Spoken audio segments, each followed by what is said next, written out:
does innovate, he does try to probe for weaknesses. This is always the nature of warfare. It's a fact that we forget at our own risk. The most current example is the improved improvised explosive devices that have been used to deadly effect against our forces in the Middle East. Another example from the same part of the world is the development of the swarming tactics of large numbers of missile-armed small boats that Iranian naval doctrine emphasizes. Technology often provides us with striking advantages, but this is hardly a secret, and American leadership must anticipate, or failing that, possess the ability to respond swiftly and effectively. One obstacle to effective response is the large and often unwieldy system that we've developed for designing and buying weapons. We're not the first to experience the disadvantages of a large and cumbersome system. The English diarist and naval administrator Samuel Pepys, writing in the late 17th century, observed and deplored the inefficiencies of the Royal Navy's procurement system. 2 decades later, the novelist Anthony Trollope produced a character in one of his novels named Admiral Thrift. Well, Trollope thought it was funny. As with the British, our problems don't come from our people. They come from the system. The system has been the object of administration and congressional attempts at reform for decades. The prospect of rising national debt increases the likelihood that the defense budget will come under growing scrutiny. If this scrutiny is wise, the defense procurement system could become more efficient, effective, and more responsive to the soldiers and sailors that it serves, and airmen. But this is not merely a question of prudent administration. With threats diversifying from the low to the high end of the spectrum of conflict, innovation has never been more necessary than it is today, or is certain to be in the future. Yet our procurement system's mass and inflexibility tend to repress rather than reward innovation. If simple cost is the decisive factor in choosing a particular system, the question is, do we not miss opportunities to provide superior equipment and reward those who have best demonstrated the ability to imagine and produce efficiently, as well as benefit from long-term savings? How do we ensure that the procurement process balances immediate need on the one side against the military's longer-term interest on the other in future innovation? We know that it's desirable, but how can we make it possible to encourage technology that is still evolving and offers individual operators greater assurance of mission success and safety? How do we balance cost against the promise of more effective, more innovative, more efficient equipment and the commercial success of the enterprises that are best able to produce it? So this is what our distinguished panel is here today to discuss. Immediately next to me here is General Tom Hill, retired U.S. Army general and former commander of the U.S. Southern Command from 2002 to 2004. The general also served as commanding general of I Corps in Fort Lewis and remains involved in Latin American affairs, writing a regular column for a Colombian magazine and serving on the board of United for Colombia, which is a nonprofit organization for providing medical treatment to landmine victims in Colombia. Immediately after the general is Captain Tim Holden, and Captain Holden, retired U.S. Navy as a SEAL, retired in 2001. He served at all operational levels, from a SEAL platoon commander to Commodore of a Naval Special Warfare Group 1. He's also served in a lot of acquisition positions, including program manager for the Naval Special Warfare Maritime Programs at the Naval Sea Systems Command, and brings a great deal of experience on the operational, on the acquisition, and now in the business world to help inform the discussions this afternoon. Tom Donnelly, next over here, is a defense and security policy analyst and directs the Center for Defense Studies at the American Enterprise Institute. He's a co-author of Lessons for a Long War, How America Can Win on New Battlefields, published this year. Other recent books are Ground Truth, The Future of U.S. Land Power, published a couple of years ago, also co-authored. From 95 to 99, Tom was policy group director and a professional staff member for the House Armed Services Committee, and has served in senior editorial capacity at Defense News, the Army Times, and Armed Forces Journal. So that will conclude my, that's all you're going to hear from me right now. I will turn it over to our first speaker here, Tom Hill, and when all the panelists have had a chance to talk, then we will open the floor to questions, and I will repeat then what I'll say now, which is as I recognize you, if you will be so good as to state your name and affiliation and your question. Thank you. Well, good afternoon. I was asked to come and talk about procurement from a user's perspective, because I'm certainly not an acquisition guy. I was an infantryman, and all of my time was either on the operational side or on the policy side. And so as I started thinking my way back through it, I said, what do I know about acquisition? And as I thought through what I've done, there's a lot more of it than I had thought about. And because I want to talk a little bit about the past. Right out of Leavenworth, as a young major, I come to the Pentagon, and I'm in a small organization. This was prior to Goldwater Nichols, 80 to 83, when the Joint Staff ran these voluminous, hard actions to work through a joint paper. It was just incredible.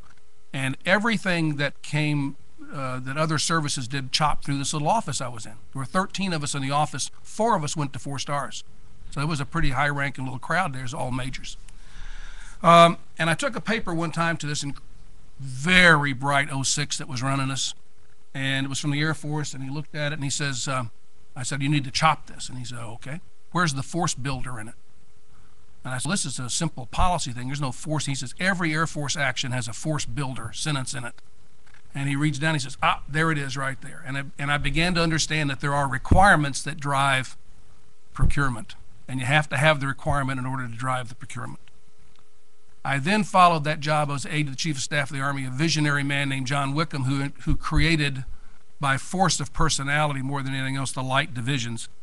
And he also was instrumental in the early days, this was the early days of the Reagan administration, of developing the Army Acquisition Corps. And that followed the fiasco, if any of the older people in the room might remember, the Sergeant York anti-aircraft fiasco, that the Congress had told us to kludge together 3 different systems, and it was just a mess, and the Acquisition Corps kind of pretty much grew out of that. But what the Army Acquisition Corps gave us in those early days is the strength and the backbone of the Army today. Abrams tank, Bradley fighting vehicle, Black Hawk helicopter, Apache helicopter, Pershing II, which I would submit to you was one of the driving forces of ending the Cold War. And that system, in its early days, created all of that, and then it's grown and had various reforms all the way along the line. And we now have gotten out of the reformed Acquisition Corps, Comanche, Crusader. Other services did the same thing, and you have the Osprey. You got the Navy littoral craft, the destroyer, all of those things that makes you wonder how much of the reform has really worked.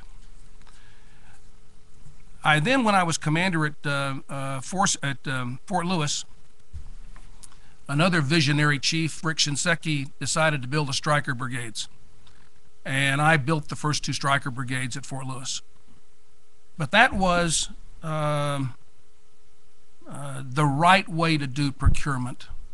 because it involved the requirements people, the doctrine people, the acquisition people, the materiel people, all of us together, because the striker brigades were never about the vehicle, although we took an off-the-shelf vehicle and improved it and made it a remarkably good vehicle that's serving us well today.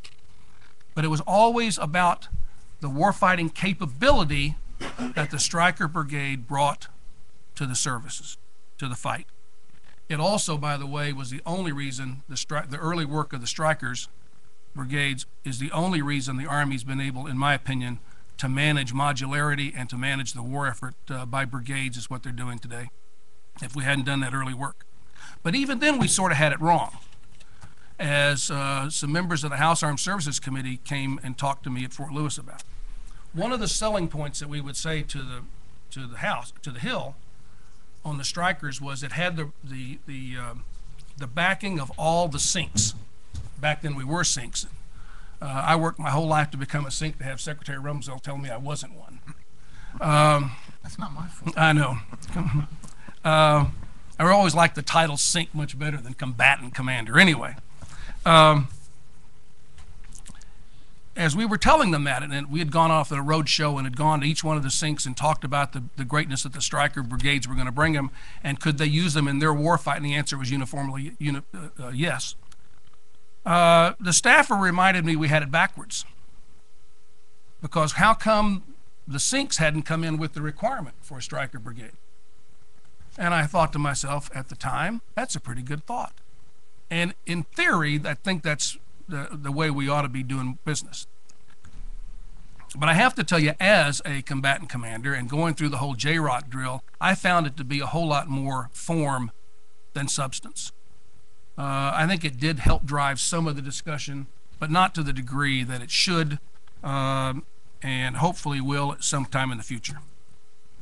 After I retired and set up a private consulting business, I sat on the board of a small company, a defense-related company, and I did work for them.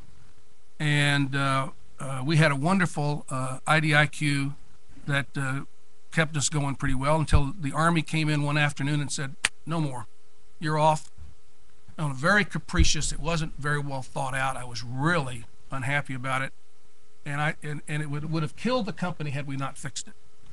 And I went to a very good friend who had retired years earlier and had become very high up in one of the bigger defense industries. And I remember walking into him and saying, I'm so disappointed with the Army. And he looked at me and said, prepare to be more disappointed as you go through the procurement issues. And I have been disappointed, and I've watched disappointment on other levels too. Because what happens, and Seth said it a little bit too, is it's these smaller companies that do the great deal of innovation. And mostly they do it on their nickel. We did it all on our nickel without one dime of R&D money. And then to have it yanked out from underneath you, the small guys go under, and what you're left with is these larger vertically integrated companies who can't give you innovation because they're so set in what they've already invested. They simply can't turn on a dime and give you something else. It's the little companies that are helpful, and the system is a good way of killing them. We saved that company by going to the Hill. And we worked the Hill pretty hard, and we got our contract back, although the Army said to us it had nothing to do with what you did on the Hill. Well, give me a break.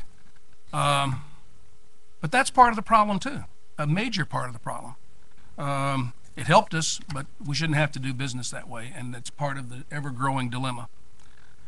So as I thought about the past, I said, okay, what do we do about the future?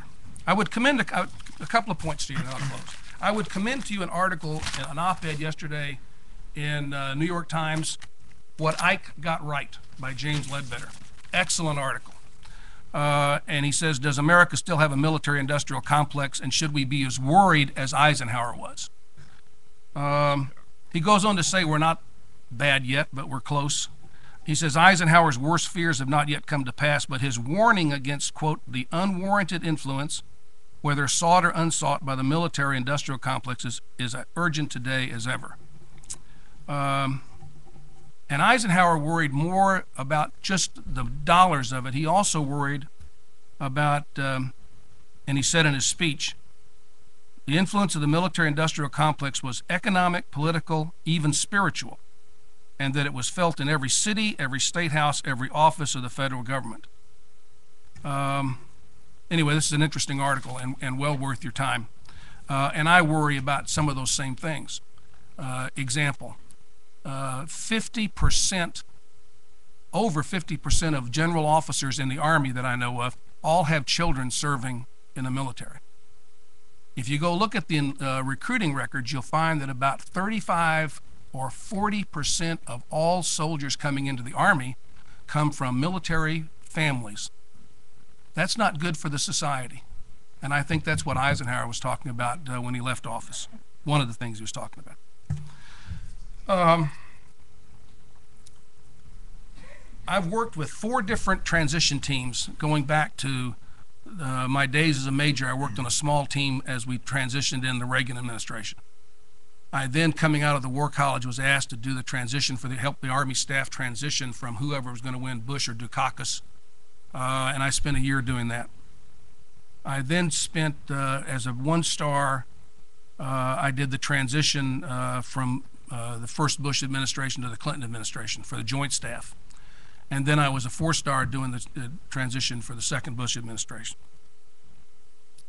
3 Democrats, 1 Republican. All of those transition teams come into the building with varying degrees with the same thought process. Varying degrees. Everything in the Pentagon is screwed up and I'm going to fix it. That's first and foremost what's in their minds. And then they start about doing that.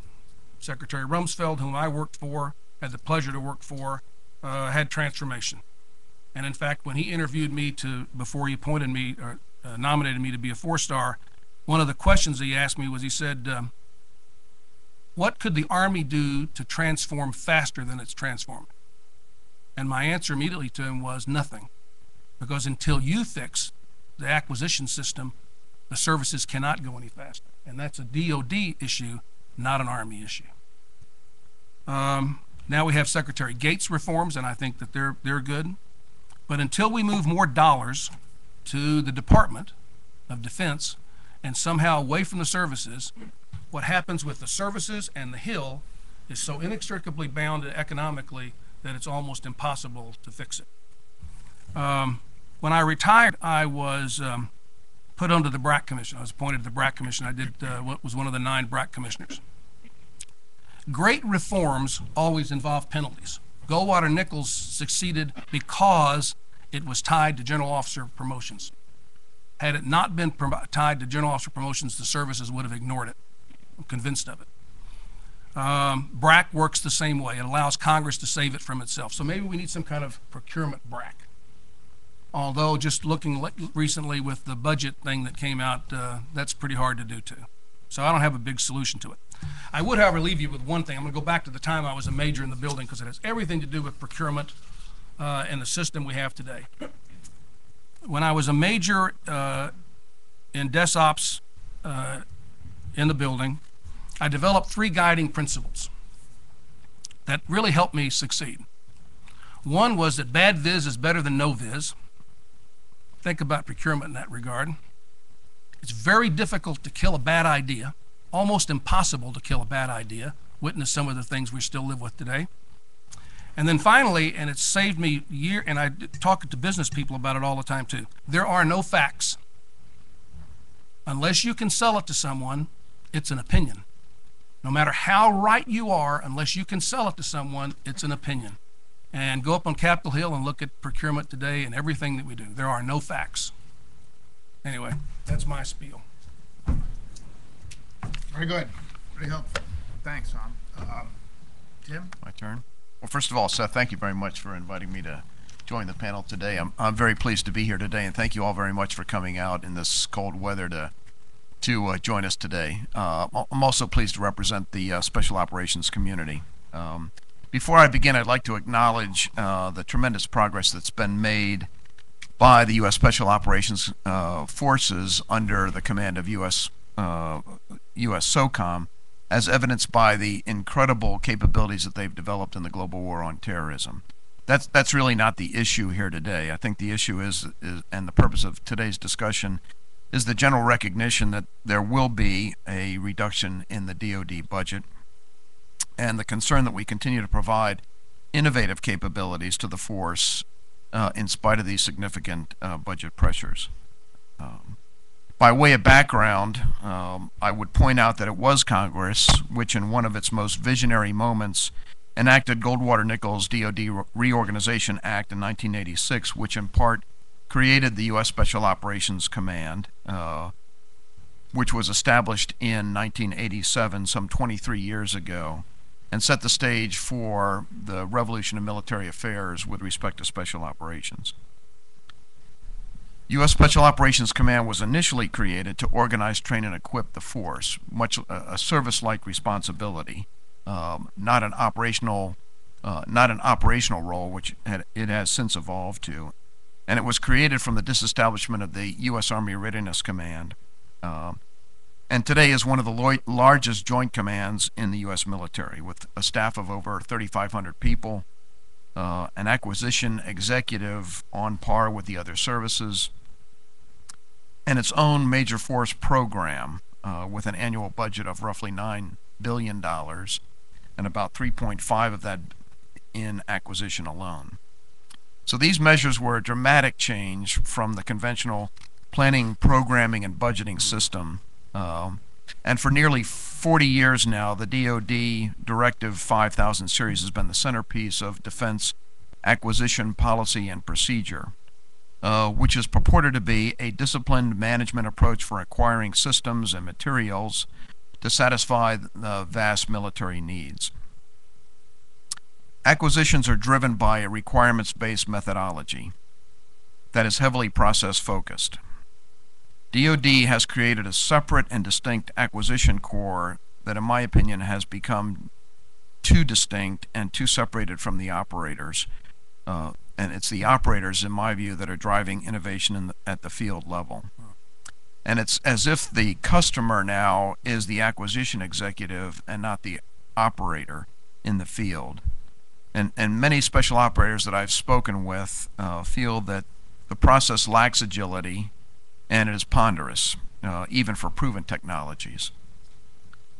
As evidence of that, I would point out that only 18% of the U.S. Special Operations Command staff have soft experience at the operational level. I'm not saying that everyone at the staff needs that, but 18% is a minority by far. I'd like to present a couple of case studies of innovative game-changing technologies for special operations from the wars in Afghanistan and Iraq that I think illustrate some of the complexities and challenges of acquisition reform.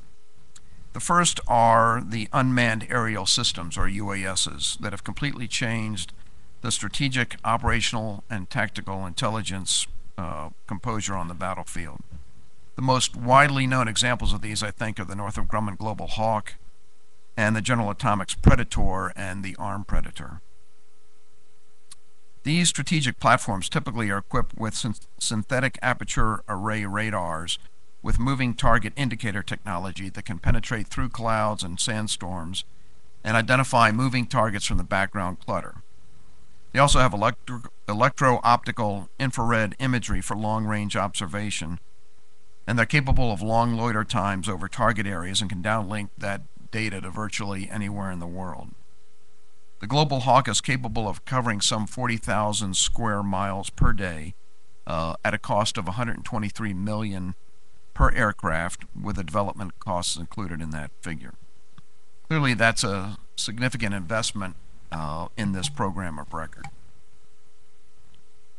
The Global Hawk and Predator, in my opinion, are superior platforms for strategic intelligence, but because of their strategic value and the advanced planning and notifications required for their use, these platforms are frequently unavailable and of minimum use for real-time, tactical level intelligence gathering and information required for target surveillance by SEAL teams or Special Operations Forces. Today, the SEAL squadrons operate with their own UAS. For example, the in situ Boeing Scan Eagle. that has an internally stabilized electro-optical or infrared camera system on a stabilized turret, has a range of about 100 kilometers and a flight endurance of about 20 hours. And they also have a newly developed nano SAR radar that serves the same purpose as the SAR radar that I talked about before. The Scan Eagle was specifically designed to turn circles and remain in situ, which is perfect for observations of specific locations for tactical operations. So in a typical surveillance mission, the SEALs will use the Scan Eagle to detect and maintain contact with a target of interest. And typically this involves a target of interest at a meeting or in a building. And at the end of the meeting, typically what happens is multiple vehicles will leave the scene. And with just one UAS platform, the operator has to guess which vehicle to track. So obviously in this scenario, multiple UAVs or UASs would be ideal, and some sort of collaborative flight technology would be required as well.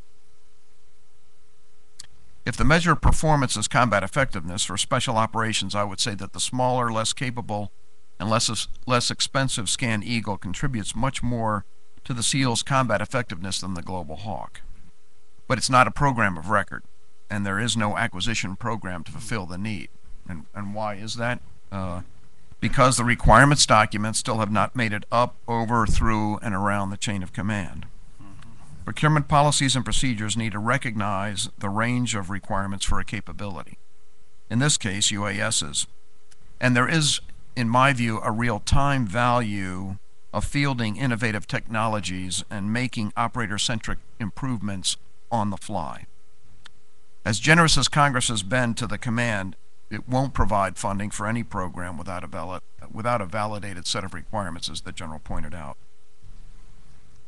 The second program I'd like to discuss is the Mine-Resistant Ambush Protected Vehicle, otherwise known as MRAP.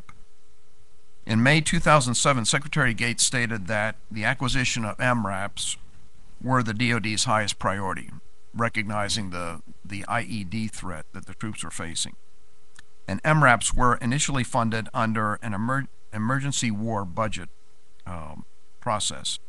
The MRAPs featured an innovative V hull design that was borrowed from a 1970s design of a South African APC called the Buffalo. Just over a year later, in June 2008, USA Today reported that roadside bomb attacks and fatalities were down almost 90%, partially due to the MRAP fielding, which by any measure is very high combat efficiency. But there are several concerns with MRAPs, especially on the side of Special Operations Forces. Those include the high cost of the program, which translates to a high cost per vehicle, no common design, fuel costs and maintenance costs, which are huge, and specifically the large size and the weight of the vehicle, which restricts the MRAP to improved roads to avoid potential rollovers, and severely limits mobility off main roads and urban areas, which is primarily where Special Operations Forces operate. This is a case in point where the procurement policy should weigh the entire supply chain and the total cost of ownership in the equation. For SOF operations and counterinsurgency operations in Afghanistan, the MRAP is tactically irrelevant and hugely expensive. It is relegated for logistic services on improved roads while the SOF operators need local indigenous appearing vehicles.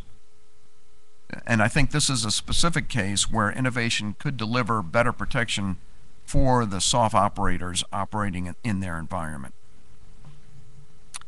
I believe that the model of a specified service having its own budget makes good sense for specific mission areas, which leads me to the next point. And in today's world, in addition to the global war on terrorism, I think that the most relevant threat we're facing is the new threat to cybersecurity.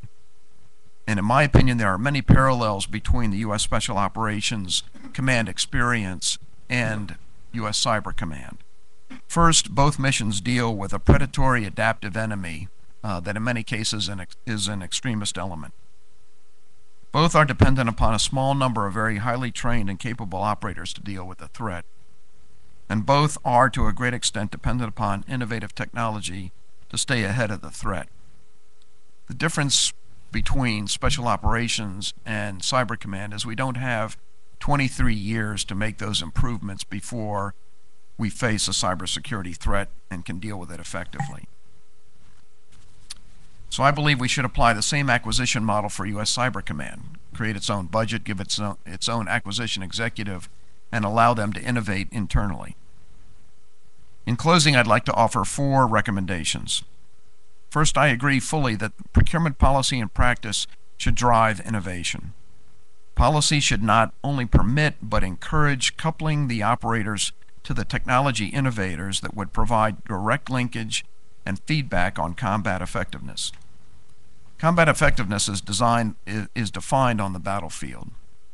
Having been on both sides of that equation, I believe the operators should define their capability needs in very simple terms, like I need something that does the following, or I need the capability to, or the if only, what I could do with that.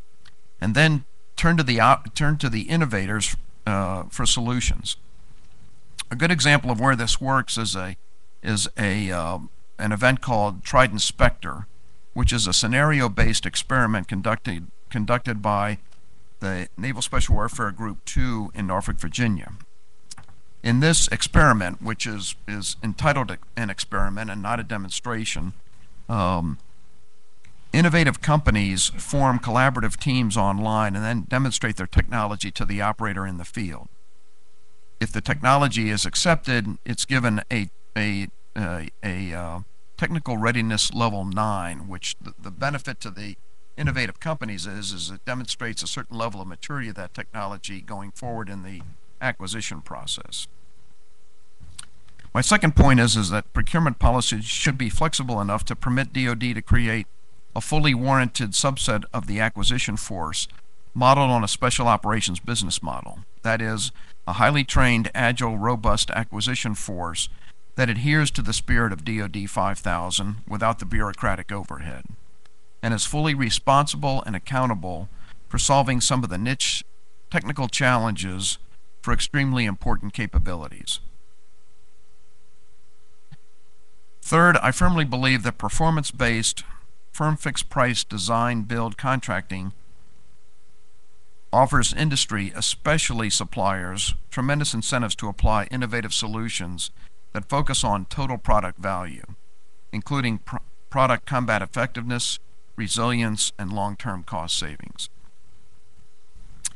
And then fourth, the bottom line, I think a revision to DoD 5000 must be a part and parcel of any budget reduction process. And I note that in 2002, the DepSecDef canceled the existing DoD 5000 series, stating that the regulations require revision to create an acquisition policy environment that fosters efficiency, flexibility, creativity, and innovation. Sounds like exactly what we need today. Thank you for your attention, and I look forward to your questions. Thanks. Well, being the cleanup presenter, one is always reduced to the position of offering footnotes and different perspectives on what's already been said. But I'm perfectly ready to do that, and I'm dyed-in-the-wool, inside the Beltway policy wonk with no practical experience and very limited responsibilities during my government career. Therefore, speaking truth is, or at least being outrageous, is what I do for a living. And so what I want to suggest, at least having sort of considered this question and observed it and participated in it to a certain extent throughout the course of my career, my sort of lifetime takeaway from this whole question is that what we buy and how much of it we buy is much more important than how we buy it. Procurement reform has defeated the best minds of the American defense industrial complex, if you will, throughout certainly all my years of observation. And my rule of thumb is if David Packard couldn't fix it, it's probably beyond the capability of any bureaucrat or industrialist to fix it. So I want to concentrate on fundamentally different questions. Take, in some sense, and to defend the defense industrial complex that we have, take it for what it is, understand that for all its weaknesses, it's a heck of a lot better than anybody else's defense industrial complex in the sense of delivering both effective weapons and systems to our guys in the field, and doing it for in a relatively efficient way. This is ultimately a political process and not really a capitalist process, or it's a quasi-capitalist process. And to pretend that we can abstract out all the politics that go with any government procurement process, I think, is a recipe. It certainly provides a benchmark and an ideal that we can try to learn lessons from and strive toward. But the role of the Congress and the role of the American people more broadly in participating in the process of arming our soldiers, sailors, airmen, and Marines is ultimately one of our strengths. And as the general said, is often a way to correct mistakes made by the executive branch. So having the participation and then buy-in and the diversity that comes in our system, I think, is something that we should regard ultimately as a strength. But to focus more narrowly on the questions that I laid out. Certainly in the post-Cold War years, we've had real troubles bringing major procurement systems and programs to fruition. It's true across all the services. In the case of the Army, they're essentially 0 for 5 when it comes to modernization major programs, quite in contrast to the big 5 that the general laid out. And I want to suggest that the real reason for that is that certainly in the late Cold War, we were pretty confident in what the war was about, what our strategy was, and even what our operational concept was when it came to things like air-land battle. So the box that the procurement system had to operate in was pretty clearly defined, and the procurements have been remarkably successful. We're still operating the basic platforms, those big 5 basic platforms that the general talked about, and it's essentially true across the other services as well. When it comes to tactical aircraft or major surface combatants, submarines, almost you name it, these are all essentially late Cold War systems that have had their lives extended, have been upgraded. They're doing things that nobody really quite contemplated that they would originally do. But in terms of essential return on investment, value to the taxpayer, value to the government, value to people in uniform, they've been incredibly successful investments, both from an effectiveness standpoint and an efficiency standpoint. So the question is whether the general geopolitical and security goals of the United States have fundamentally changed over the last generation. I think essentially they have not. We've been at a very difficult time defining what our goals are and how we intend to go about them, but the way we behave is remarkably consistent. The United States has always had a profound interest in defending our homeland. One thinks of the Monroe Doctrine as kind of certainly the most muscular and perhaps best definition of that, and it suggests that the homeland extends sort of beyond our shores. It's our neighborhood.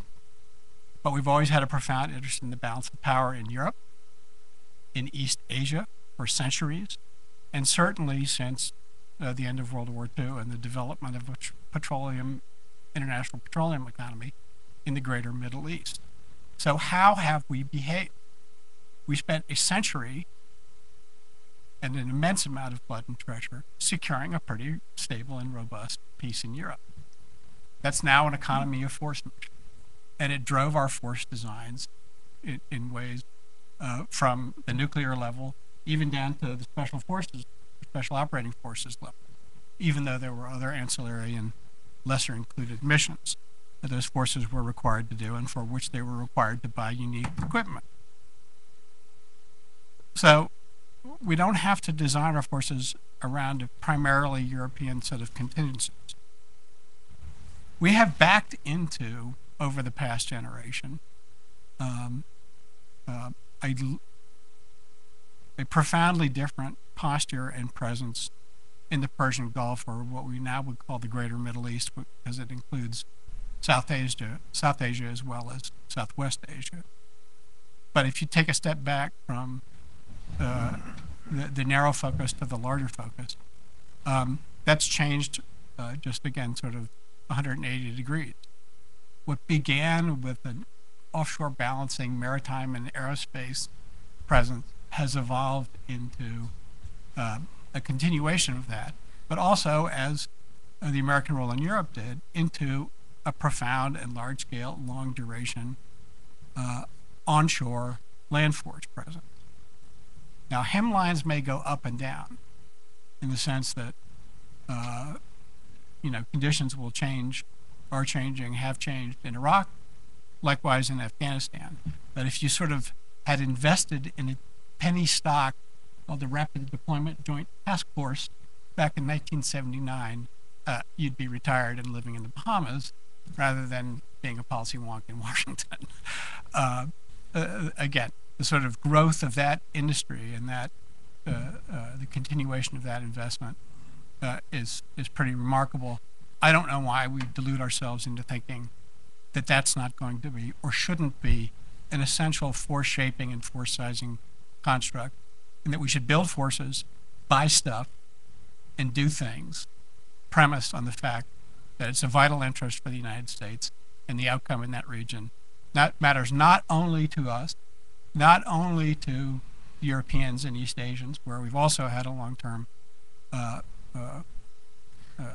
presence and investment, but to the world and to the economic system, the global international order that the United States is sort of the only guarantor of. So that's a change, but it's a change that we're in the midst of. It began a long time ago. It's going to go on for a long time. The wars themselves are going to be small, long wars. They will involve sporadic, spasmodic, heavy violence. Again, just look at our experience in Iraq as a whole. But on balance, that's just the price of admission. The price of a good outcome is something, again, longer, more irregular, more, less violent, but still requiring a large-scale American presence. Different kinds of forces. You see in the Army, particularly, a service that's still really unable to answer the question for itself, what's my primary mission? And it will be very difficult for such a small Army, including all components, to really get its procurement house in order until somebody answers that question for them. Likewise, the other sort of major task the United States needs to accomplish over the next century or next generation, certainly be beyond the FIDIP, but within the defense planning horizon, it is to figure out how to balance out or how to accommodate or how to preserve a system that accommodates the rise of China and the rise of India. Earlier this morning, I was at a conference where a colleague of mine presented a report on what he called the Indo-Pacific region, speaking of that entire swath of the planet extending from East Asia through Southeast Asia into the Indian Ocean, that really the key terrain feature of which is the commercial superhighway of the 21st century. That line of communication that extends from the coast of Africa in the east and the Persian Gulf, in the west, through the Indian Ocean and to Japan and to China and into Northeast Asia, where an immense amount of the world's commerce and the most vital energy supplies of the developing Asian economies flow. And again, the region in which the United States plays an inescapable and indispensable role.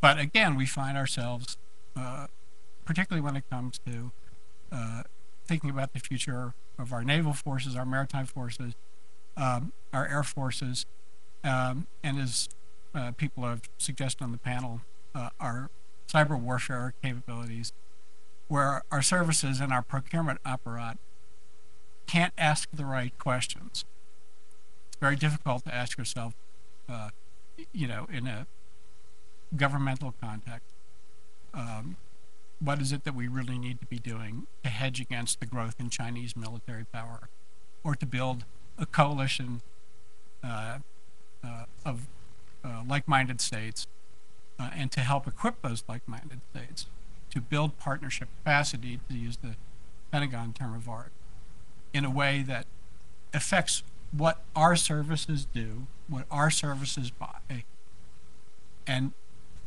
means that we can't buy things, for example, an F-22, that we can't export, even to our closest and longest term allies. So, I would say that the problem of the F-22 is not the per unit cost of the airplane, although when you pay $30 billion in development costs and only buy 187 airplanes, the cost per plane is probably likely to be pretty expensive. But the biggest tragedy of the F-22 is that it's too high speed for us to sell to the Japanese or the Australians. So that's both a financial burden for us, but it's a geopolitical, strategic, and operational burden for us.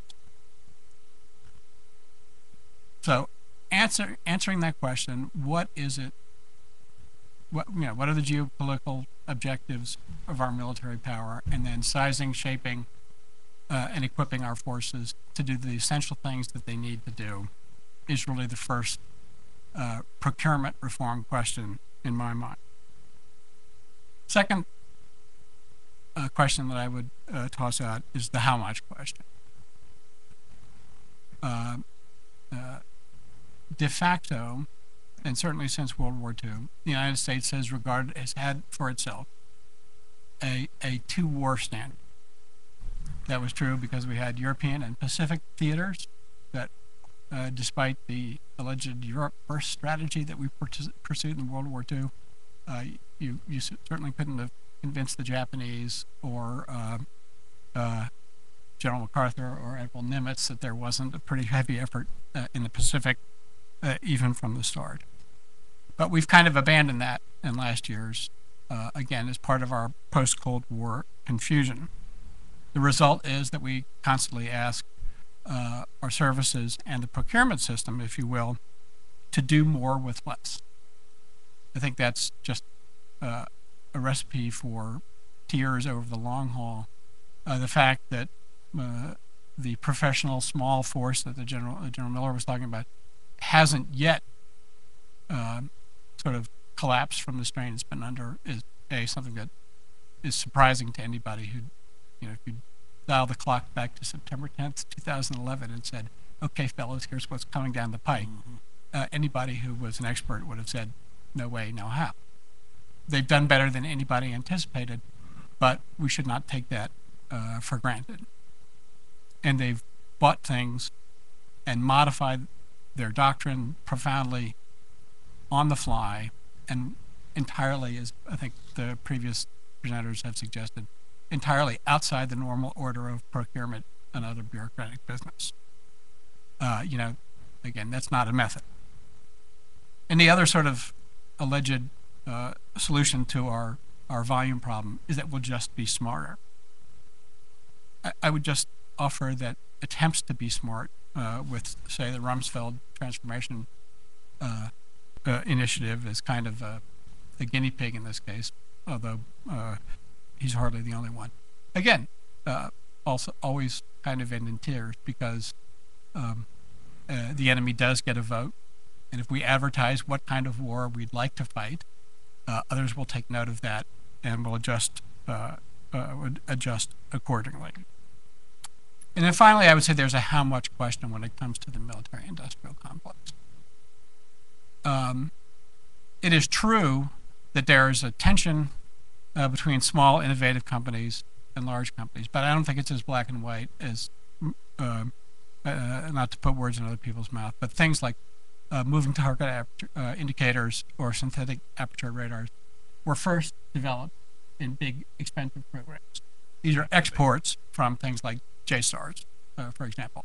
The fact that you can put it on a longer, loitering, less expensive, smaller airplane is good, but if you haven't invented moving target indicator technology in the first place, then you can't make it cheaper and proliferate it.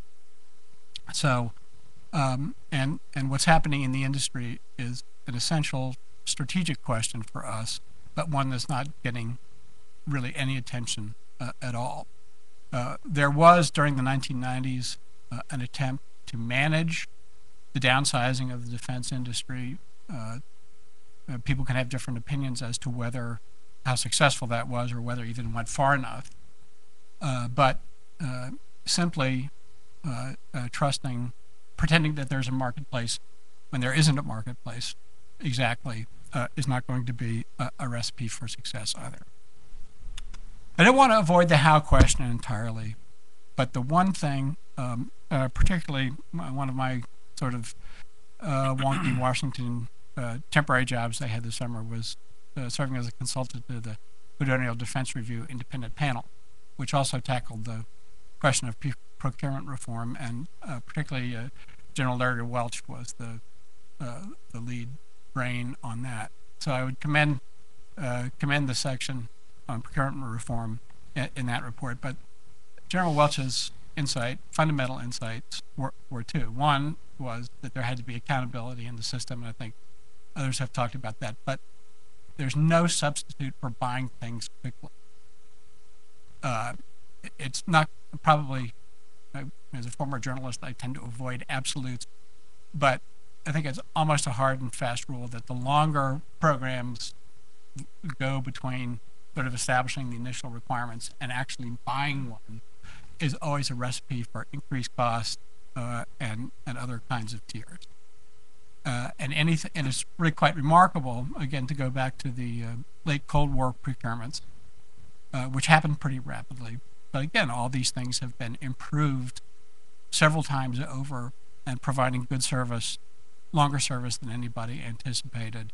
But they were brought to the field quickly. They were put in the hands of operators and then sent back for further revisions and tweaks and improvements. But the key sort of element in this whole process was buying them quickly, buying them in numbers, getting them in the hands of operators so they could figure out what these things could do for us.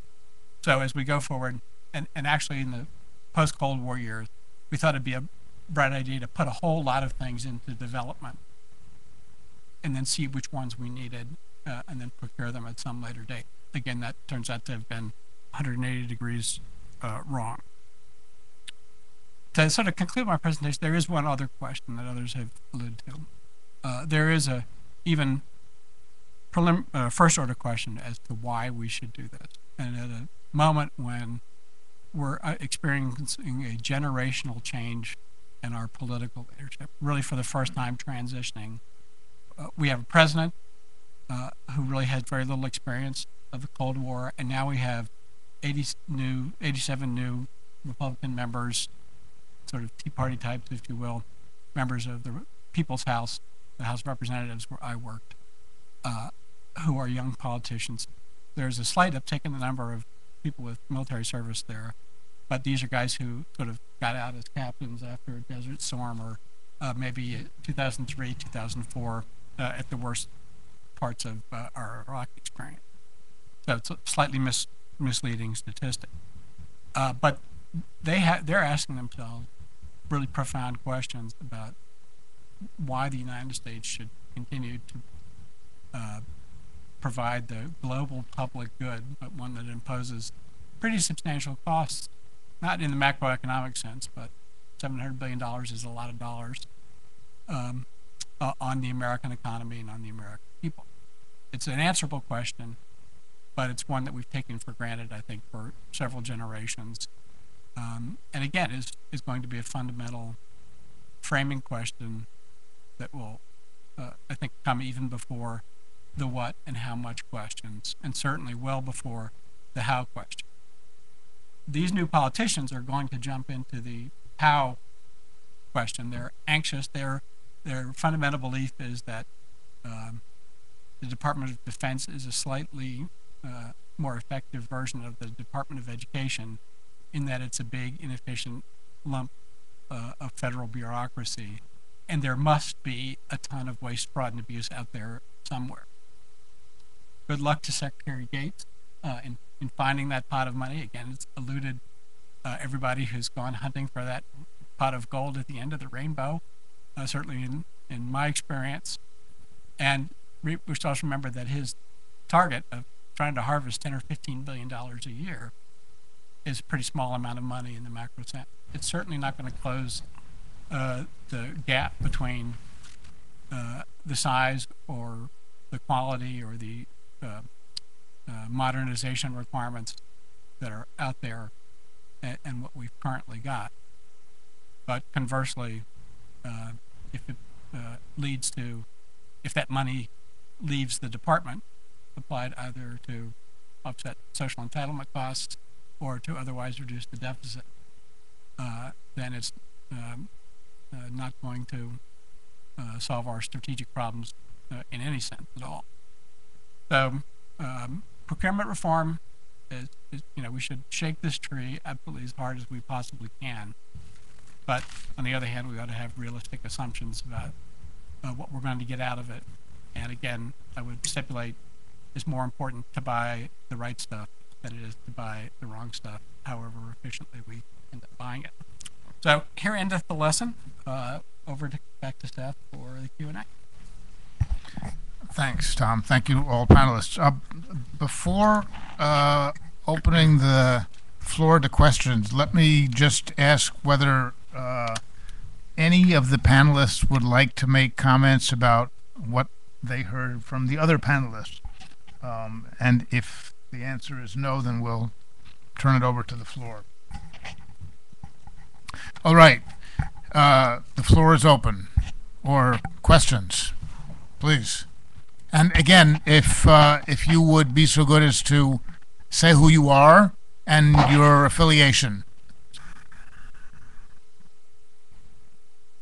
Thanks.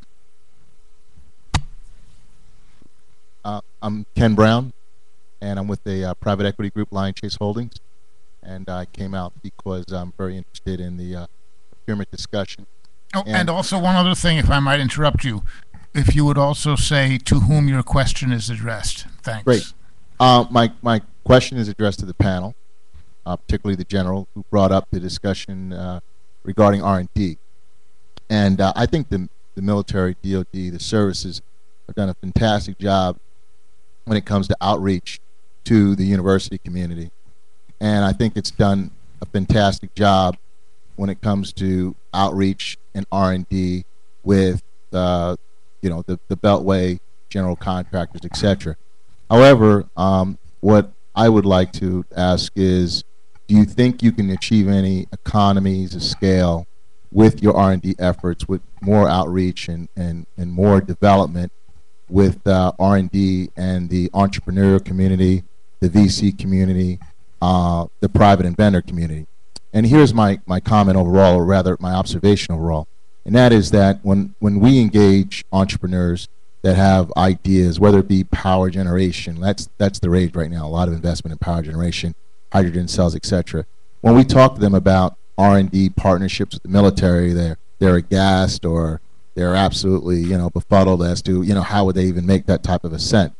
Meanwhile, in between time, like you mentioned, on an annual basis, the military, the services has to make their case to Congress on an annual basis about the effectiveness of R&D and how to keep R&D dollars moving into the budget. So, my question / comment, but more of a question, is: do you think that you can improve your case to Congress as far as R&D effectiveness by improving the ability to commercialize and capitalize the inventiveness and the capability of the entrepreneurial technology community? The small business community, as you refer to it, is not really what I'm talking about. I'm talking about the early stage technologists out there that are in Silicon Valley, that are in Boston, that are in technology clusters throughout the U.S. And is there a way that we can, in Washington, get that community more engaged with the R&D discussion, so you have stronger output, better story to tell Congress on an annual basis for R&D dollars? The way that's been done in a little bit in the past is earmarks. a lot of that goes in earmarks, and that's certainly under fire as we look at it today. Um, the other thing that has to happen, in my view, is that, or if you are getting monies for a system that is part of supplemental money, you can't get R&D. It's got to be part of the regular program. So the improvement, for example, in body armor has for the last 5 or 6 years been paid for through supplementals. It is not part of the normal procurement process. So the body armor community doesn't get R&D. So if you are Ceradyne, you've got a whole lot of money. You're a big organization. You can in fact do some R&D work, and if you lose $5-6 million, it's no big deal. If you are the protective group that I work with, and you spend $5 or $6 million and then you get nothing out of it, that's a whole big chunk of change. And so that drives the idea of R&D in that area. And what the smaller companies do is you do a lot of work with industry, with institutions, higher learning institutions, and that's how they can generate it. And there's also DARPA money, but DARPA money's got to be for revolutionary issues, not evolutionary issues, and that brings in a whole different can of worms. So, but I think you have to increase the R&D effort, and and I've forgotten what the percentage of R&D funds out of the DoD budget, but it isn't very much. Never has been very much. It has been borne on the back of industries, which is why costs go up so much, because they have to give it back somehow. Well, go ahead. I'd like to make a comment. First, I'd be curious to know, what your point of entry is into this equation, because when you consider not only the entire acquisition program, what we're talking about is a balanced portfolio, of which R&D forms a key beginning point, in my view, to many decisions that are made later on. I know that Special Operations Command has reached out to the investment community, primarily the VC community, because they're early stage developers of innovative technology. But if I ran the world for a day, the metric that I would establish from the USSOCOM side is if you're successful in your R&D efforts to greater than 50%, you're not aiming far enough in some of these transformational technologies. So trying to establish stretch goals and find new technologies that can get out that far, but to do that, there's a lot of technologies that aren't going to make it. So if you're, as your role as a venture capitalist, you're probably not going to want to hear that answer, because it doesn't help you with your return on investment to make that contribution up front. Where you enter into the equation is also very important, because if you're a company that just bought a well-established company, I think your effort is more focused on how can I make this as efficient as possible, which occurs well after R&D. So we got to establish the entry point here very clearly. Yeah, I think that last point is a quite critical one. Again, just kind of taking a step back and sort of trying to understand our experience of the past 20 years or so. I would say that the things that have really introduced technological change into the forces have been kind of the SOCOM model and the supplemental model, which, to put a headline on, is to sort of let soldiers go shopping. Mm-hmm. How many of us have talked to guys who come back from Iraq and Afghanistan and said, I don't use the thing that the Army issued me, the software sucked, or the processor that's 10 years out of date or whatever, so I took my iPhone, or I took some commercial gadget. Of course, all the stuff that we bought got ridiculously infected with bugs and other things while it was out there, so we're going to throw it away. And next time we'll deploy, we'll buy some new gear, but we can afford to do that. If you're talking about what's really changed the force the most, certainly in the last 10 years, it's that kind of stuff. Conversely, government directed, even basic science to a certain degree, but especially traditional defense R&D, again, with sort of tactical aircraft being the poster children. All the dough that went into F-22, we're not going to amortize. That same thing could happen, depending on what happens on the F-35, but if it happens on that scale, that's like yet another order of magnitude of kind of, again, potentially squandered or not really fully harvested investment. So that suggests to me that the legacy model is not the right way to go. You need something that's really, really more responsive to, transitory battlefield conditions, and then maybe need to focus on some really more in the basic science and power generation, directed energy, things like that would really, have where you could expect to get a return on that large scale long term investment, and where you could actually also leverage commercial investments. We got to be very, particularly in the current environment, very certain when, as a DoD, you invest your shrinking number of dollars to duplicate things that the civilian commercial world will give you the 90% solution on. There are going to be things that you must do, particularly for military reasons, but you need to ask yourself, what will return that marginal investment when I have fewer, when I can't support everything. There's a model. It's not procurement, but the Army, and then I think the rest of the military's done it too now. We went to with family housing, went to something called Residential Community Initiative. And that's where you didn't go out and try to find the lower bidder. You said, who would like to manage my family housing? I wrote the second one at Fort Lewis. We had 300 people, big firms, that said, I'd like to do it. We picked one, then we wrote the contract. We gave them a 50-year lease, a contract to run the family housing. Guaranteed them, not guaranteed them, but allowed them to make a pretty good substantial profit. The leverage on them is they got to get got to keep the housing up so that people will live in them. Otherwise, they're just like anybody else. And what we got out of that, in the first 5 years of that contract, the company that did Fort Lewis went out and borrowed $150 million to put into Army family housing. We could never have gotten that much out of Congress, and they get the cash flow from the housing allowance. But that's a model of entrepreneurship that it seems that works pretty well. And I think and housing's improved all across the Army, and everybody's happier with it. I've heard almost no complaints on it at any post. Please.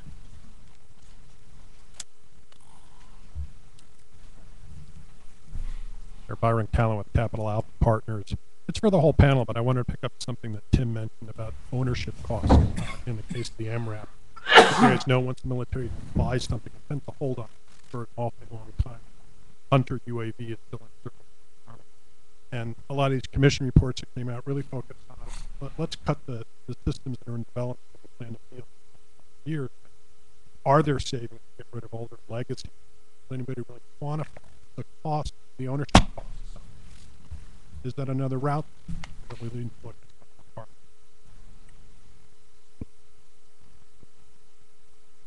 I don't think there's any doubt that total cost of ownership ought to be the metric for the long-term view of major system development.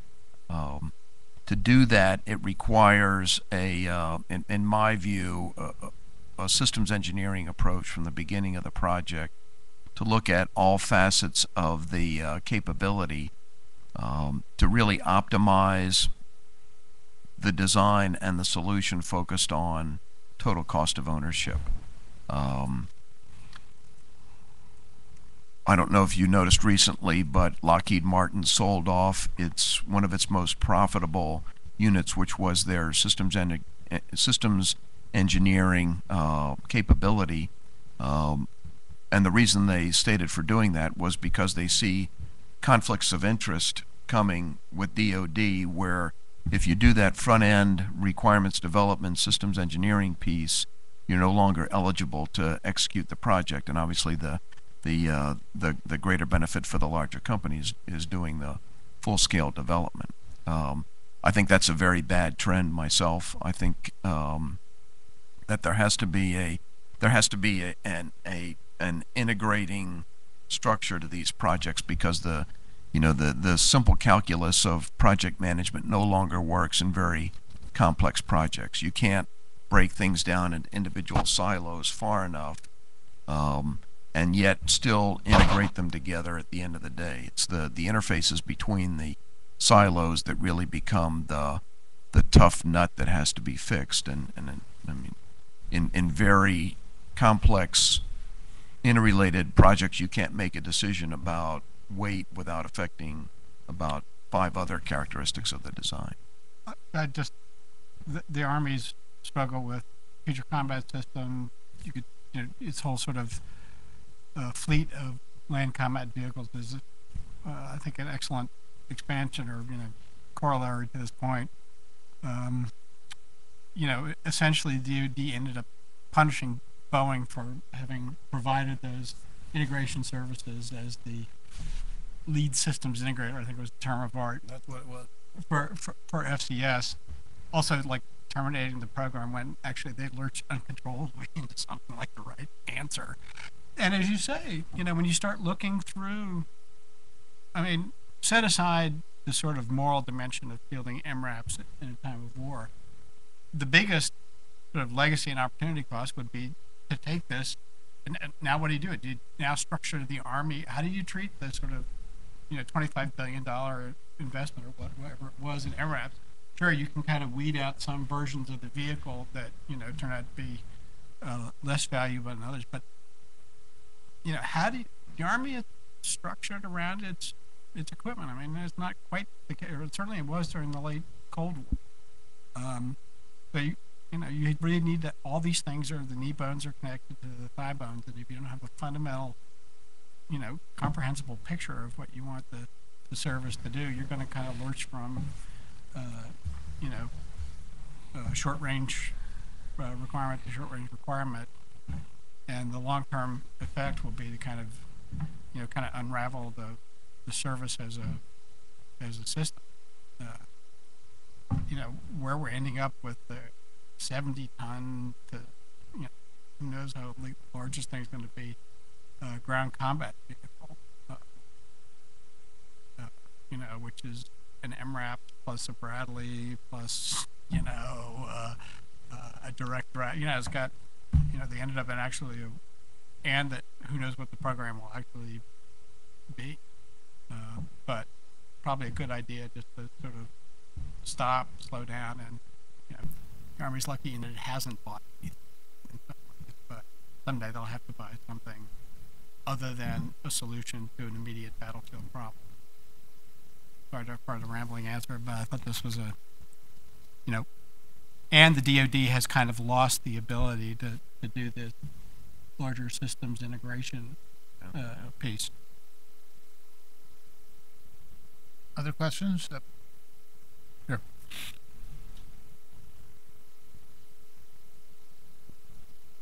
I'm Greg Davis. I'm a retired intelligence officer, and when you were in Pentagon, I was in South for Cold Warman.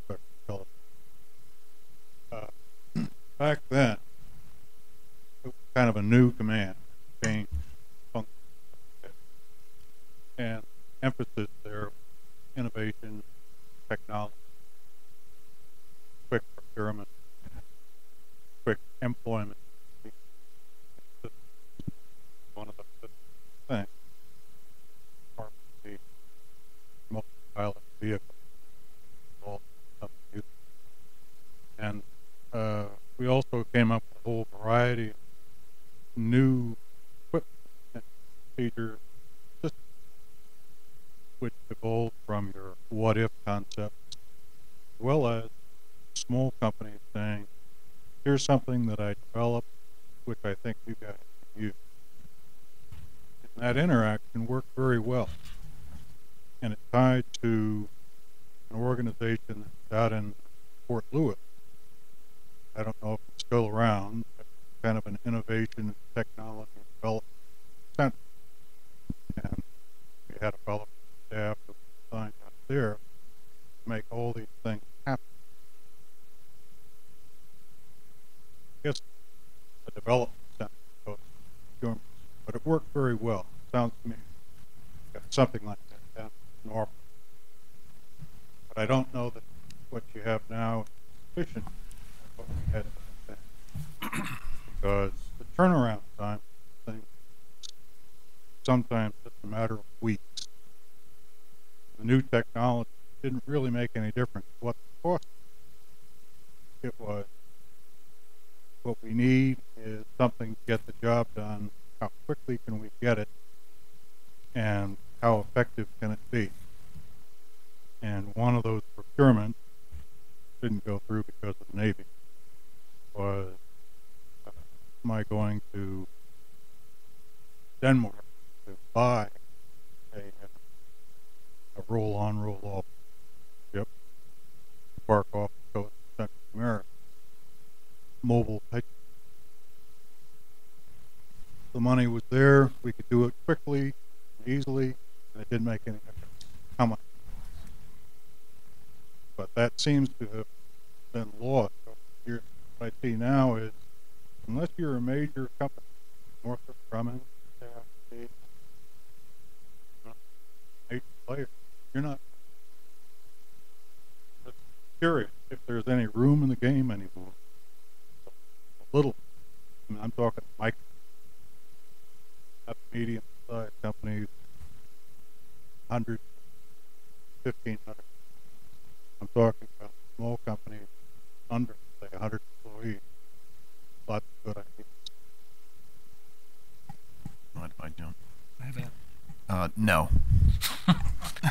and I say that from experience. I mean, I do not know how a small business survives in today's environment, where the procurement process goes on for months, if not years, for the simplest of products or services.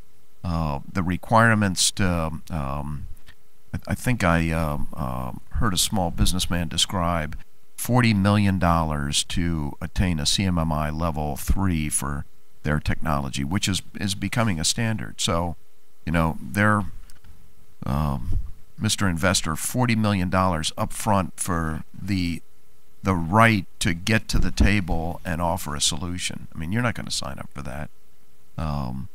So what happens is a lot of small businesses, as soon as they develop a technology, get sucked up by the larger companies, which is better than losing that capability, but I don't think it's an ideal solution either.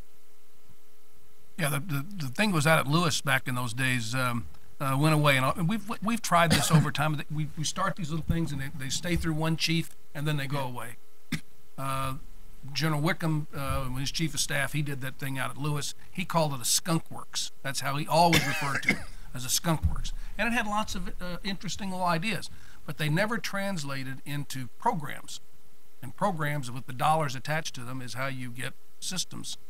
And there's lots of reasons for that, not the least of which is over here on Capitol Hill in terms of how you get the money for all those things. The best system we've got right now is the SOCOM system. And SOCOM has managed to survive and to thrive because the visionary work of Congress by saying, if we let SOCOM have to go like all the other combatant commands to a service with hat in hand, and that's how all other combatant commands get their dollars through their executive agents, it'll never survive because there were too many knives out for the special operators. So they had to protect them. Congress knew they had to protect the special operations forces from the traditional forces, and they were correct. We would have killed off SOCOM years ago at exactly the wrong time had we been left to our own devices, not a doubt in my mind. Just like we killed off foreign area officers. Killed them off, grew them. Killed them off, grew them. Incredibly important to the military today. Your anecdote does suggest a couple of things that I think are really key. First of all, leadership individuals really matter. I mean, Paul Gorman is still a cutting edge geek head. I mean, very fine officer and all the rest of it, but to find a senior leader who is really going to invest that leadership time and effort in going out and trying to find stuff, which you could do at Southcom, and even I'm not sure if the Fort Lewis thing you're talking about was associated with the 9th Infantry Division. Okay, so that was an organization that was established for the purpose of experimentation and innovation, which you could do in the context of an 18 division army, where most of the army was built and organized and trained for the fight in Central Europe. So, and because of a chief who said, no, I'm going to do this, I'm going to protect this, and we're going to devote serious resources in terms of structure to it. And a lot of that stuff, like the dune buggies and stuff like that, fell off the table. And as the army shrank, that stuff also, that's when you have a smaller army or smaller force, it's not the case that, want makes innovation. It's more likely that want breeds conservatism and kind of stay in your lane mentality. But the other thing that it brings to mind going forward is we have yet, at least in the Army, which I think is, dispositive of others, we have yet to see a successful field combatant commander come back and be a Title X service chief. General Corelli's that way to a certain degree, but, when you bring a Petraeus or an Odierno back to reform the service Title X institution, or who will be the next chairman, that's when I think you may, because leadership does matter, begin to force the giant, DOD blob to start doing some different things. And I think the same is true to some degree in the Navy and the Air Force as well. You need really a guy who's thinking hard about the operational questions to come back. And he's got to be right in what he does, because a chief comes into any of the services, and he's got to define where he wants to go in the first year, because he only gets 3 years to make it happen. And in that 3 years, he's got to drive it into the system and make it have a tagline and dollars against it. And then he's got to exert his personal leadership to it. I'll give my 2 examples. I'll go back to Wickham and the light divisions. He said, we're going to build these light divisions. They're going to be 10,000 people, 400 airplanes, period. Anytime someone said 10,001, he said, stop. What did you not understand about 10,000? 401 aircrafts, 400. And he drove it personally. When General Shinseki had the vision of the Stryker brigades, and he began to implement that, he personally drove the Stryker unification of all the different commands. He had a weekly teleconference, and if you wanted to play, you better be on it. And his personal leadership and his personal oversight got that program through not only the Army, but through the Hill, and it's an incredibly successful program today. We're buying more of them, and we've improved them now with a V-shaped hull also. Had we understood V-shaped hulls back then, we should have done that, but we didn't. But all of that is, again, we go back to personal leadership, thought. Question in the back. Paul Kazemchak from DARPA. Seth, let me address this one to you. In the absence of a human capital budget in the Defense Department, how can we possibly hope to balance soldier safety with cost savings? How much are we investing in soldier safety now? There are 2 very different acquisition philosophies represented on the panel. For example, special operations, we arm the man. In the services, we man the arm. Very different philosophy. Very different approaches to the design of fighting. So how can we get insight into actually how much are we spending to invest in soldier safety of all of them? Do I get to answer this? Yeah. Thanks for the easy question. Well, what's in common, what we've heard in common from what's in agreement here, although there are different ideas of how to achieve it, is that the system has to have a certain flexibility and agility. And I think that those very desirable qualities are reflected in Tom's general remarks about the twin challenges that are facing the United States today, in a larger strategic level. One of, as he put it, that area of the world from East Asia to the east coast of Africa, half the world or so, something like that. And the other, these what I think Tom would call the long war, or these limited engagements, high intensity, low frequency, high frequency, whatever. But those are two different kinds of engagement for the United States in the future, assuming that we go that way. And I think that the flexibility that our forces require to be able to move back and forth there between those different kinds of challenges mirrors the sort of flexibility and agility that I think there's agreement on in the panel that the procurement system needs. And where they come together, I mean, in a way, I'm not answering your question, because the question is, as you know, unanswerable. But in the common thread there is some kind of leadership. There's no, and I don't see any other answer. There's a need for flexibility. There's a need for agility. The system doesn't seem to produce those qualities by itself. Something has to drive it. Somebody has a better answer. This is the time to say so. May I offer an opinion? Please. The question that you posed to me is a fundamental trade-off between combat efficiency, which translates into mission accomplishment, versus risk mitigation, which is really the fundamental metric for safety and security.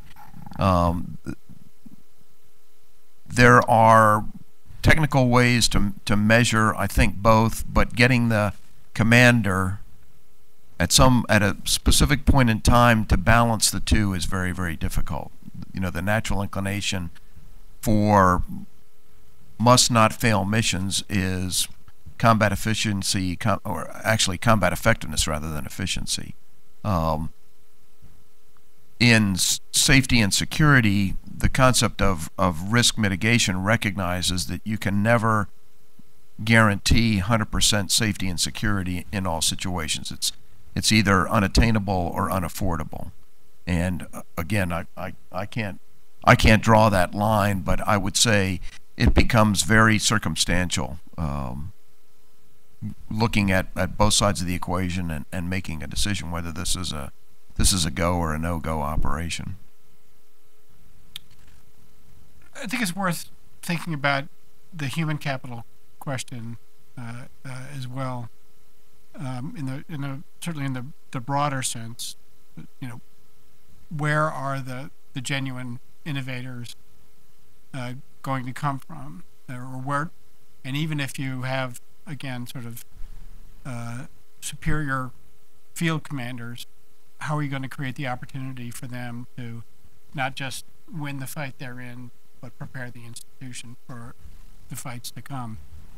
And I genuinely worry both about the internal culture of the services, again, this kind of stay in your lane mentality, be an organizational man, and which I think is sort of related to the sort of end strength and size of the force question.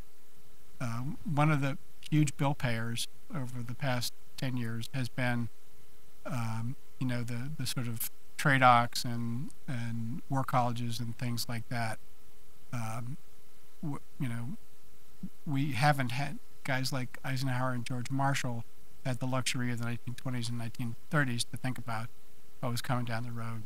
The current, you know, no doubt in small circles and offline, those conversations are happening amongst soldiers who are fighting, but to get across that threshold from the anecdotal and the near-term thing to really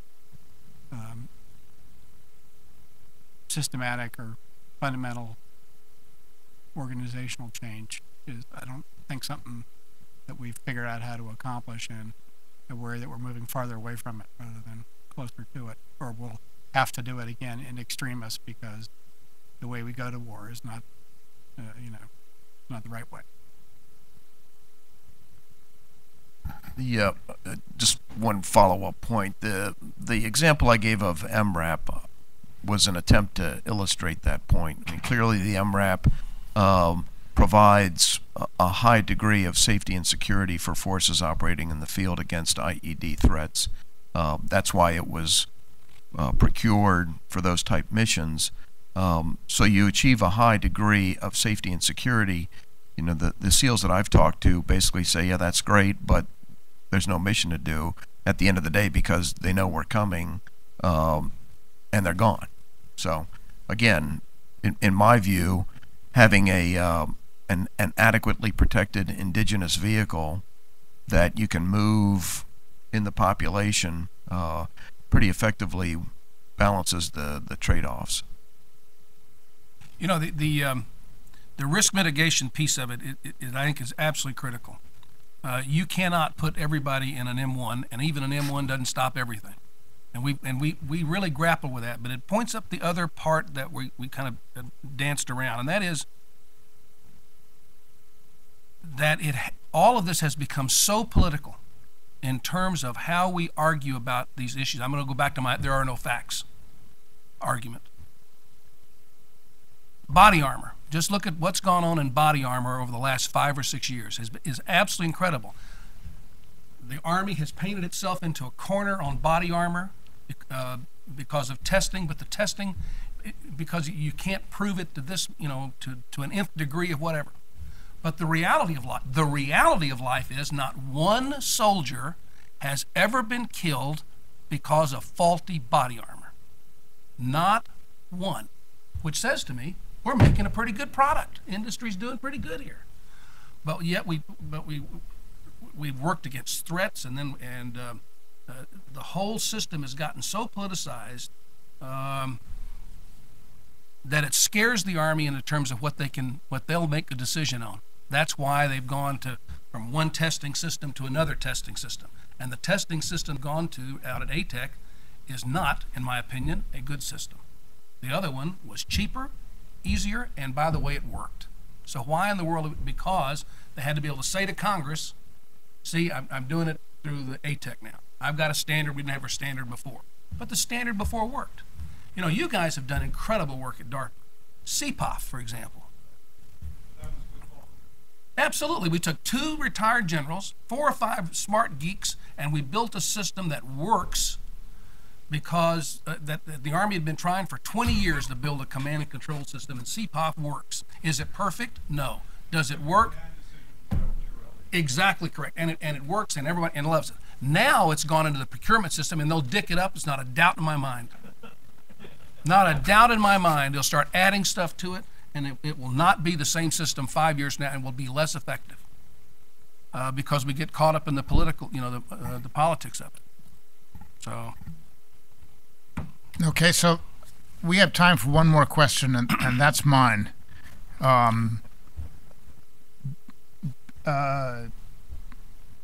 Tim and Tom, you both said which Tom? This one. You both said at various times, directly and by implication, that the service's ability to determine requirements is superior to the system, which you just said was perfectly capable of dicking things up. The larger system, right? Am I misstating the way you've characterized things? I don't think I've said that. That the big then system, I am misstating it. That the big system will work. No. That the services are better at determining requirements for operators than the big system. The services are better right now at determining requirements than the combatant commanders. And if you go to Southcom, for example, Understood. how many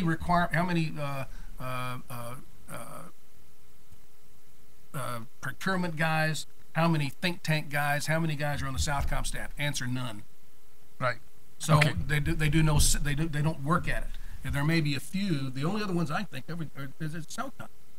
So SOCOM can do it. I don't think the other combatant commanders can come in with the But same that thing. brings me to my question. And the question is, you also said, both of you, that you've spoken highly of Goldwater Nichols. But Goldwater Nichols gave the combatant commanders the greater powers, which you say are not as good as at the expense of the services powers. So it seems to me as though there's a square and a circle there, and I don't see how they get together.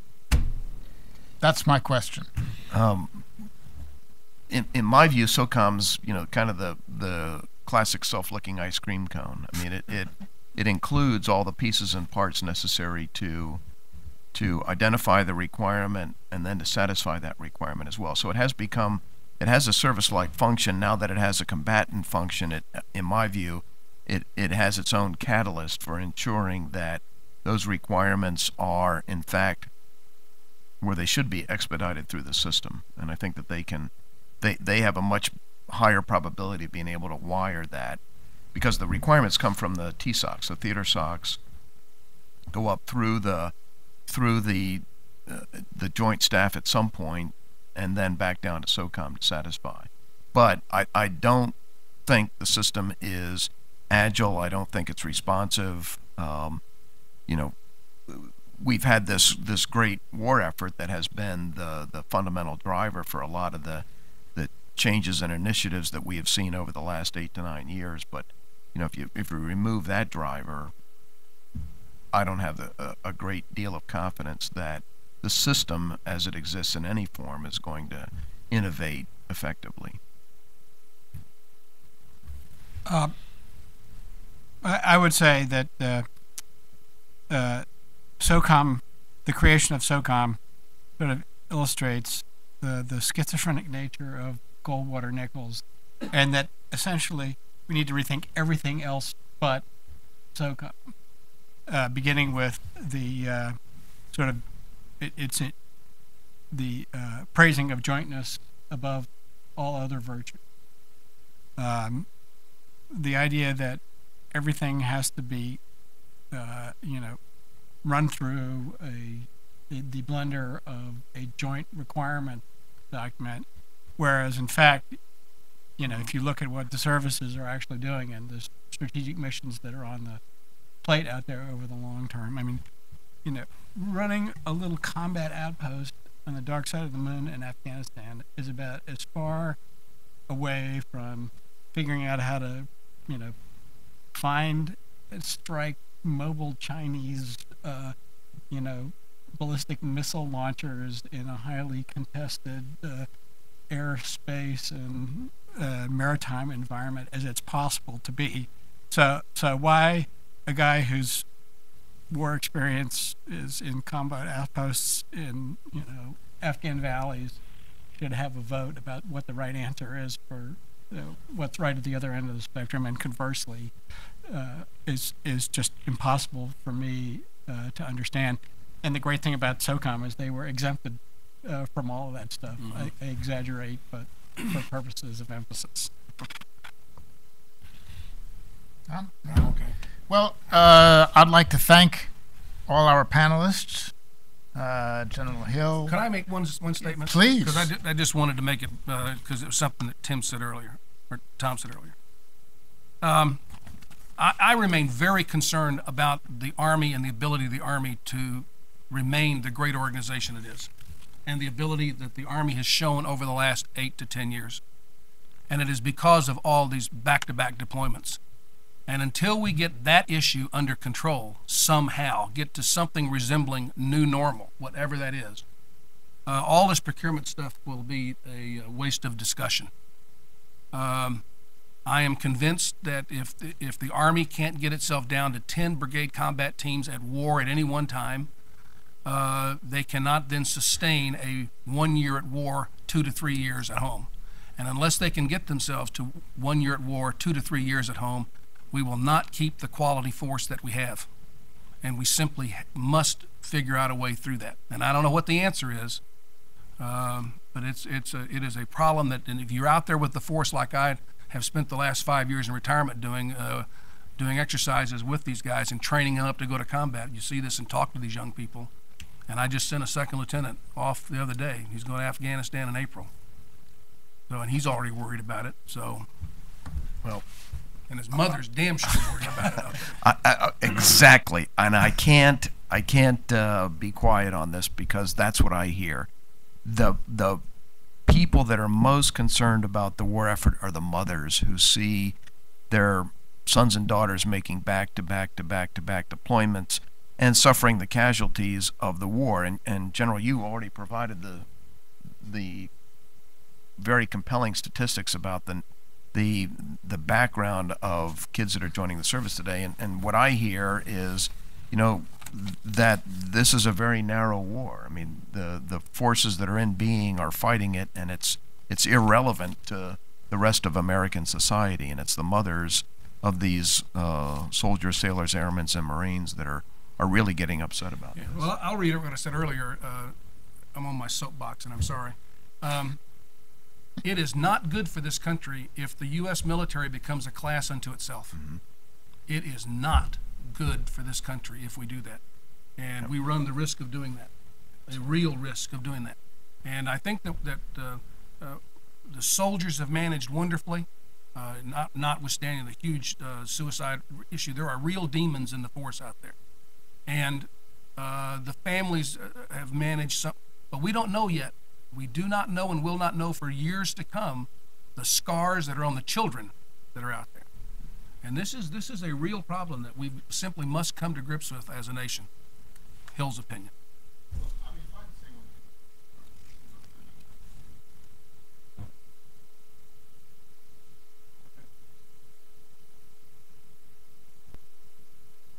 I'm very interested in this armor discussion because it links to a lot of the the entrepreneurial thought that's out there. But that's a military success as much as it is a political and industry success, right? But for whatever reason, and again, I don't know what the answer is, so maybe you can tell me, you don't see a military face on that success. You see a political face on the success, or you see an industry face on the success. So I think if you want to start to change the one class or the niche thinking in America as far as the military is concerned, and broaden not only the appeal of the military but the understanding of the military, somehow or another the military has got to reestablish its position in society as a thought leader. And I don't know how it does that, but for whatever reason, the military thinker is just not, front and foremost as that leader used to be.